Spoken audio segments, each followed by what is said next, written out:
ذہن بنا ہوا، ایک مائنڈ بنا ہوا ہے کہ دعا صرف نیک لوگوں کی قبول ہوتی ہے، بلکہ اگر کبھی ہم عوام میں کوئی بھائی ہمیں ملے اور وہ کہتا ہے کہ سید صاحب دعا کریں، اور اس کو ہم کہہ دیں کہ آپ بھی میرے لیے دعا کریں، تو وہ کہتا ہے ارے ہم آپ کے لیے کیا دعا کریں، ہم تو گنہگار لوگ ہیں۔ تو اس کا مطلب یہ ہے کہ آپ نے یہ سمجھ رکھا ہے کہ دعا صرف ایک مخصوص طبقے کی قبول ہوتی ہے اور باقی اور لوگوں کی دعا قبول نہیں ہوتی۔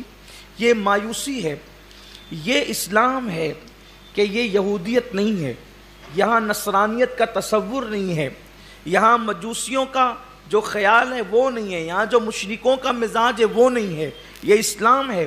سب اللہ کے بندے ہیں اور اللہ سب کی سنتا ہے۔ اور خاص بات اس وقت دعا کے حوالے سے عنوان رکھنے کی سب سے بڑی وجہ یہ ہے کہ اللہ کے حبیب صلی اللہ علیہ وآلہ وسلم فرماتے ہیں الدعاء صلاح المؤمن، کہ دعا مومن کا ہتھیار ہے۔ یعنی جس وقت مسلمان اتنے عاجز ہو جائیں، اتنے کمزور ہو جائیں کہ کہیں سے کوئی بات نہ بنتی ہو، کہیں سے کوئی بگڑی نہ بنتی ہو، تو اس وقت مسلمان دعا کا سہارا لے، اس لیے کہ دعا سے بڑھ کر ہمارے لیے کیا اور سہارا ہو سکتا ہے، کیونکہ مومن جب دعا کرتا ہے تو اللہ تبارک و تعالیٰ اس کی دعا کو سنتا ہے، جیسا کہ آیہ کریمہ کی تلاوت کی گئی۔ میرے پیارے آقا صلی اللہ علیہ وسلم کے پیارے دیوانوں، اب بہت ہوش کے ساتھ آپ اپنے گوش سے سماعت کریں کہ دعا کی کیا برکتیں ہیں اور دعا کے فضائل کیا ہیں اور دعا کرنے والوں کی شان کیا ہے۔ اگر انسان کو دعا کی فضیلت پتہ چل جائے تو انسان دعا ہی کرتا رہے، بلکہ ایک مقام پر اللہ کے حبیب صلی اللہ علیہ وآلہ وسلم فرماتے ہیں الدعاء مخ العبادہ، کہ دعا عبادت کا سر ہے، دعا عبادت کا گودا ہے، دعا عبادت کا مغز ہے۔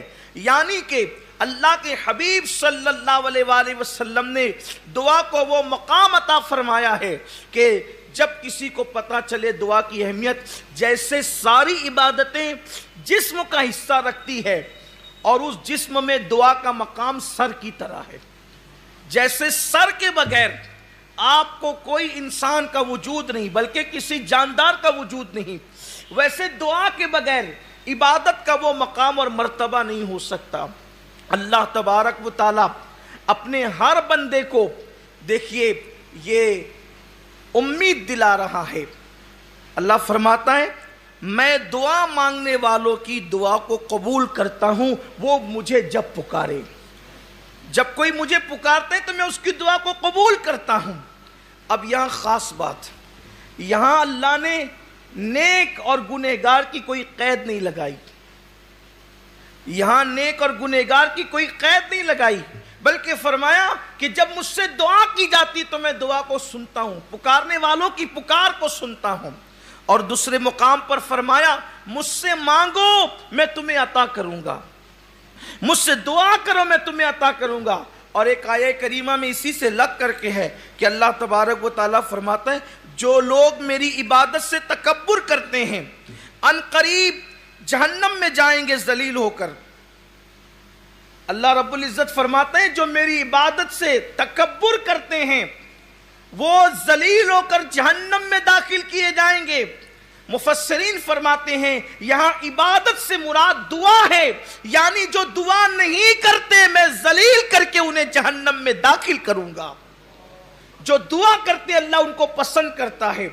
انسان کا حال یہ ہے اگر اس سے کوئی مانگے تو انسان اس سے پریشان ہو جاتا ہے، انسان سے کوئی مانگے تو انسان اس سے بدظن ہو جاتا ہے، انسان سے کوئی مانگے تو انسان اس سے ناراض ہو جاتا ہے۔ مثال کے طور پہ اگر کوئی قرض مانگنے کے لیے آئے، کوئی پیسے مانگنے کے لیے آئے، کوئی چیز مانگنے کے لیے آئے، بلکہ ایک مرتبہ کوئی مانگنے کے لیے آئے اور ہم اس کو دے دیں اور دوبارہ جب وہ مانگنے کے لیے آئے تو ہم ادھر ادھر جو ہے وہ کرنے لگتے ہیں اور اس سے اپنا دامن بچانے لگتے ہیں، مگر قربان میرے رب کی عظمتوں پر، قربان میرے رب کی شان کریمی پر، اللہ فرماتا ہے اگر تم نہیں مانگو گے، دیکھو مانگنے کے لیے کیسے ابھار رہا ہے، اگر تم نہیں مانگو گے، تکبر کرو گے، نہیں مانگو گے تو ذلیل کر کے تمہیں جہنم میں داخل کر دوں گا۔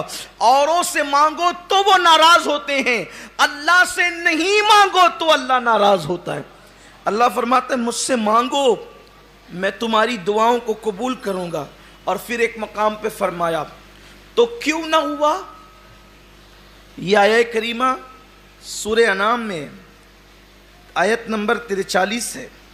اللہ فرماتا ہے تو کیوں نہ ہوا جب آئی تھی ان پر ہماری طرف سے سختی یعنی مصیبت تو وہ گڑ گڑاتے ہوئے وہ گڑ گڑائے ہوتے, وہ ہماری بارگاہ میں عرضی کیے ہوتے, دعائیں کیے ہوتے, لیکن ان کے دل سخت ہو گئے, ان کے دلوں کے اندر سختی پیدا ہو گئی.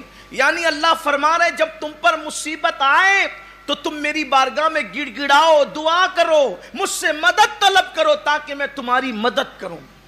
جب بھی تم پر سختی کا اور مصیبت کا وقت آئے تو دعا کرو, دعا کا سہارا لو. جب تمہارا کوئی سہارا نہیں بنے تو تم دعا کا سہارا لو. اور دعا جب کوئی کرتا ہے تو اللہ تعالیٰ اس کی دعا رد نہیں کرتا, بلکہ حدیث پاک میں آتا ہے, اللہ فرماتا ہے, یہ حدیث قدسی ہے, وَأَنَا مَعَهُ إِذَا دَعَانِي. اللہ فرماتا ہے کیا بڑی شان ہے دعا کرنے والوں کی. اب ذرا دل سے سنیے اس حدیث مبارکہ کا ترجمہ اور اس پر امام اہل سنت کا شاندار تفسیرہ. خدا کی قسم قلم توڑ دیا ہے, حق ادا کیا ہے حدیث مبارکہ کی تشریح کا. یوں تو ہر محدث اپنی شان کے مطابق, علمی شان کے مطابق حدیث کی تشریح کرتا ہے, لیکن میرے امام کا انداز جدا ہے. قربان جائیں امام کس انداز سے اس کی تشریح فرما رہے ہیں.